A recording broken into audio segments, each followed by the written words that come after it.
pencil. You're about to listen to the Savvy Radio Show.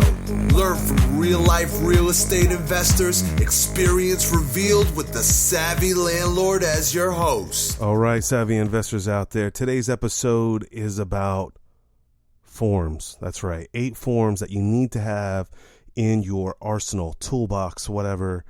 Today's episode is about protecting yourself. Number 1, smoke detector addendum.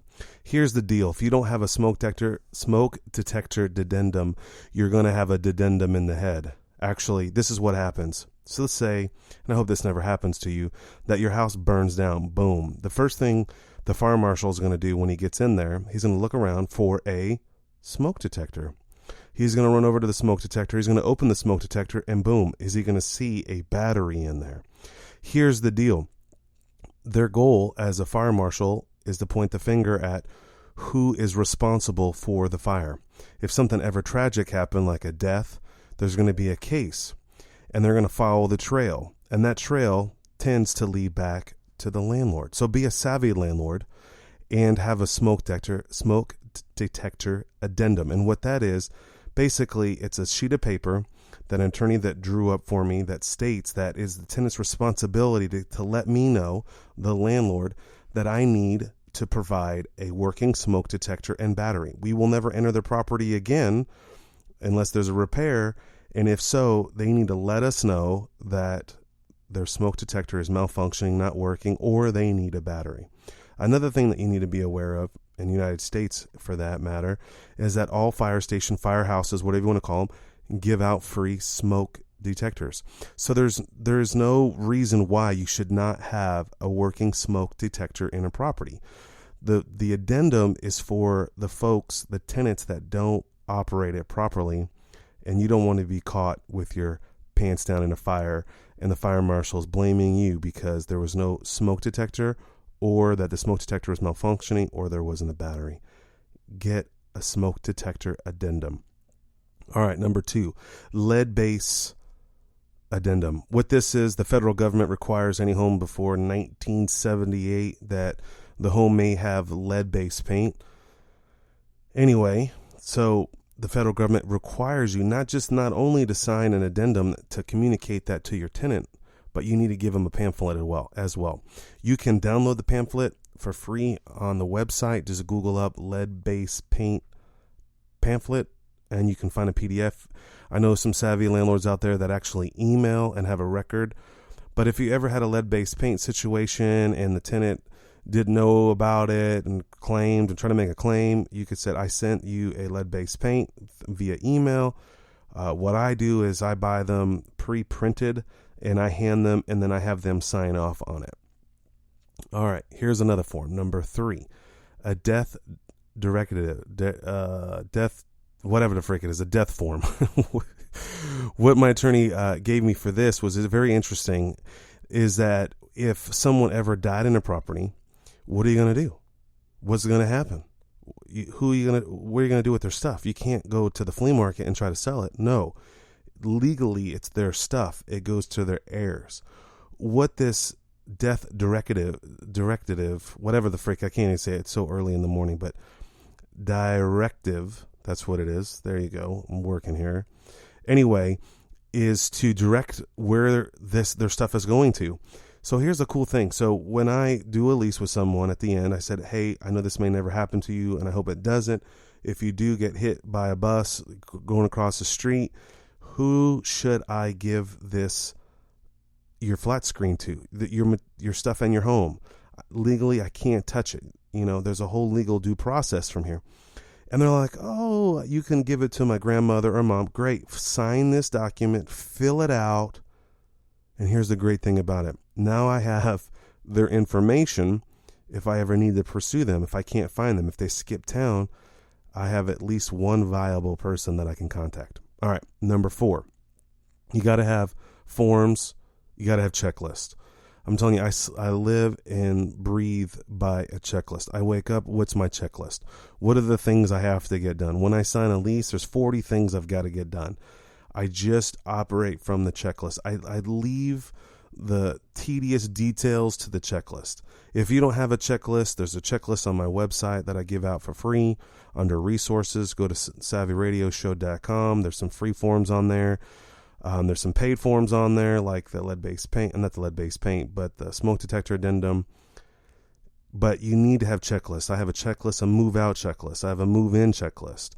I have a lease signing checklist. I have a purchase of a home checklist. Whatever it is, there's a checklist. All right. So don't be lazy. Create a checklist. Number 5. Okay. Crime-free addendum. I picked this up from a local city that was cracking down on some crime. It's a one-page document in the state of Oklahoma. Basically, what this document says is that it accelerates the process of eviction. Normally, you have to serve a notice and then blah, blah, blah. But if they were arrested or any criminal activity went on in the property at all, it bypasses all that automatic eviction.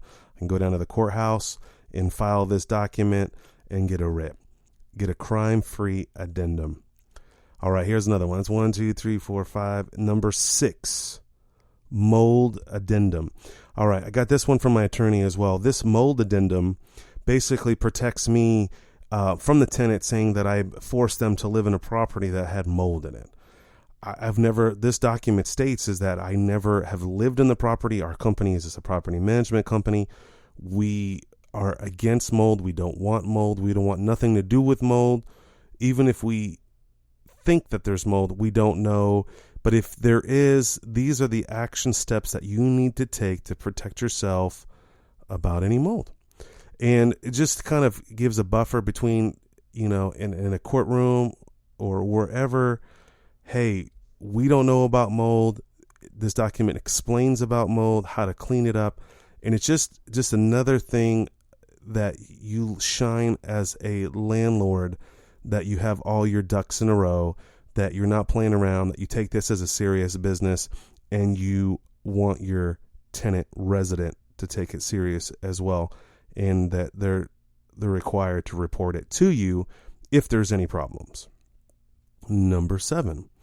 I created this one myself. This is an air filter little piece of paper. I call it a flyer, form, addendum, whatever the flip you want to call it. I know people are going to blast me. Go ahead, blast me, because I'm not communicating right today. Form, addendum, they're interchangeable in my world, but addendum is something that goes on with the contract. It continues it on. But anyway, when my lease signing, I make it very clear that it's their responsibility as a tenant to change the air filter.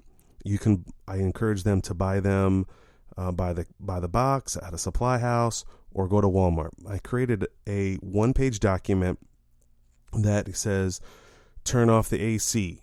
Well, first of all, the first paragraph of this flyer states why it's important to change your air filter and change it as often as once a month. A, for allergies. 2, that it saves on electricity because your AC unit, your blower motor, the machinery, the mechanics don't have to work as hard if you don't change the filter. If you leave the filter dirty in there, it clogs up the machine, and the machine's going to push more and work harder, thus causing more electricity. So to save money, so I educate them. Then it goes into number 1, shut off the machine. Number 2, open the grill. Well, first go to Walmart, buy an air filter. But here's the cool thing about the flyer that I was very frustrated, because a lot of repairs are based from heat and air from not changing your air filter.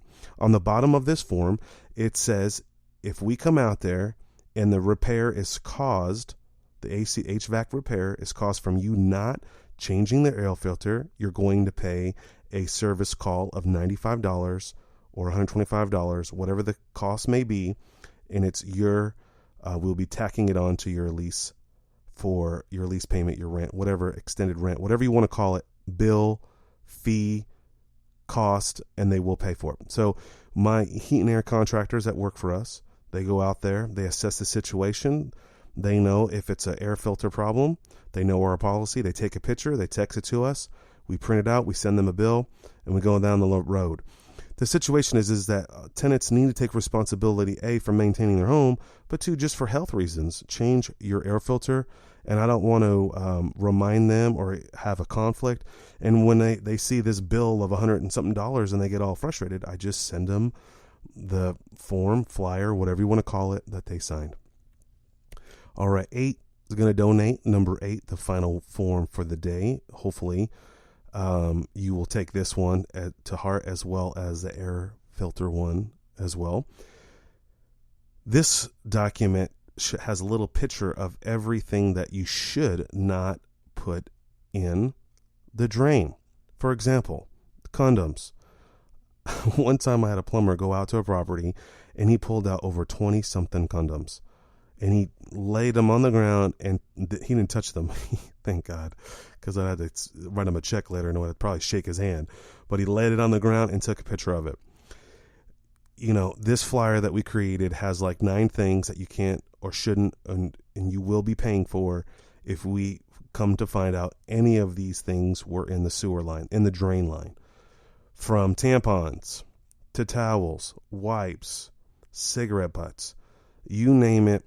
If it's in there, it's your responsibility, and you pay for that repair.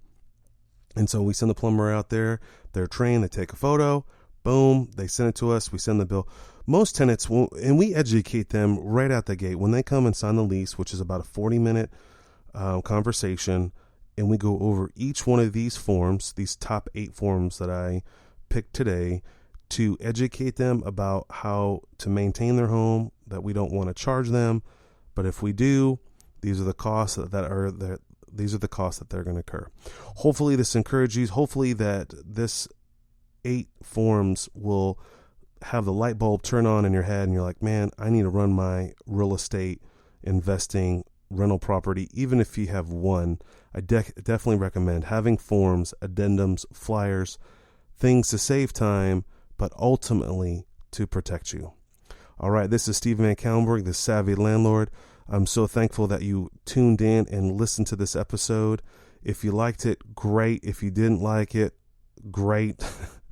You can text me the word ASK, A-S-K, to 545454. If you have a question about something, if you want some of these forms, you're welcome to go to my website. Other than that, go create them, share them with people, let me know. And other than that, go out there and buy assets. Thanks for listening to the Savvy Radio Show. Glide online and listen to our other motivating episodes at savvyradioshow.com. Connect on Twitter at LandlordBook and always be buying assets.